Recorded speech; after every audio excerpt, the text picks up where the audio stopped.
নতুন করে আবারও আলোচনায় উঠে এসেছে রহস্যময় ডুমসডে প্লেন। বরাবরই এই বিমানটির কার্যক্রম লোকচক্ষুর আড়ালে রাখার চেষ্টা করে মার্কিন প্রশাসন।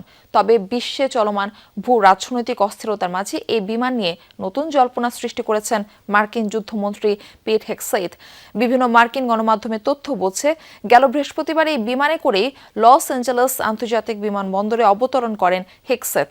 কি এই ডুমসডে প্লেন আর বিমানের বিশেষত্বই বাকি তা নিয়ে চলছে জোর আলোচনা। রেইনবো অলরাউন্ডার এক্সটেরিয়র পে বাড়ির বাহিরের দেয়ালের সুরক্ষা নিয়ে থাকুন নিশ্চিন্ত, সাথে পাচ্ছেন 10 বছরের warranty. Boeing E4B night watch, তবে কেতাবি নামে নয়, এই বিমান পরিচিত ডুমসডে প্লেন নামে। মার্কিন এই বিমানটিকে অনেকে আবার চেনেন উড়ন্ত পেন্টাগন হিসেবেই। পারমাণবিক যুদ্ধ কিংবা ভয়াবহ মাত্রার সামরিক হামলায় মাটিতে থাকা কমান্ড সেন্টার ধ্বংস হয়ে গেলে এই বিমানে করেই সরকার পরিচালনা করবে মার্কিন প্রেসিডেন্ট।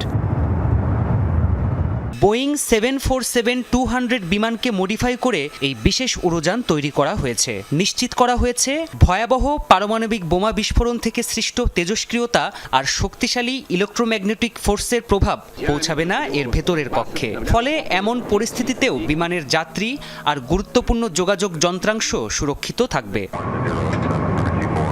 ডুমসডে বিমানের সর্বোচ্চ ধারণ ক্ষমতা 3,60,000 কেজি। এত বিশাল ওজন নিয়ে যে কোনো প্রতিকূল আবহাওয়ায় উঠতে সক্ষম এই বিমান। একবার জ্বালানি ভরে একটানা 12 ঘন্টা উঠতে পারে। তবে মাঝ আকাশে জ্বালানি ভরার সক্ষমতা থাকায় ভ্রমণের পাল্লা আরও বহুগুণ বৃদ্ধি সম্ভব। বিমানের ভেতরের অংশ মোট 6টি ভাগে বিভক্ত। এর মধ্যে কমান্ড সেন্টার, কনফারেন্স কক্ষ আর বাইরের পৃথিবীর সাথে যোগাযোগ রক্ষা করতে প্রয়োজনীয় সকল সুবিধাই রয়েছে। এগুলোকে ছোটখাটো অফিস কক্ষ বলা যায়, যা পরিচালনার দায়িত্বে থাকেন শীর্ষ যোগাযোগ, গোয়েন্দা আর সেনা কর্মকর্তা সহ মার্কিন প্রশাসনের 110 জন সদস্য। ফলে যে কোনো পরিস্থিতিতেই দেশ ও যুদ্ধ পরিচালনার নির্বিচ্ছিন্ন দিক নির্দেশনা দিতে পারেন মার্কিন প্রেসিডেন্ট। এমন মোট 4টি ডুমসডে বিমান রয়েছে মার্কিন বাহিনীতে, যার মধ্যে আপৎকালীন মুহূর্তের জন্য একটিকে সর্বক্ষণ প্রস্তুত রাখা হয়। প্রাণপ্রতিম কুণ্ডু, যমুনা নিউজ।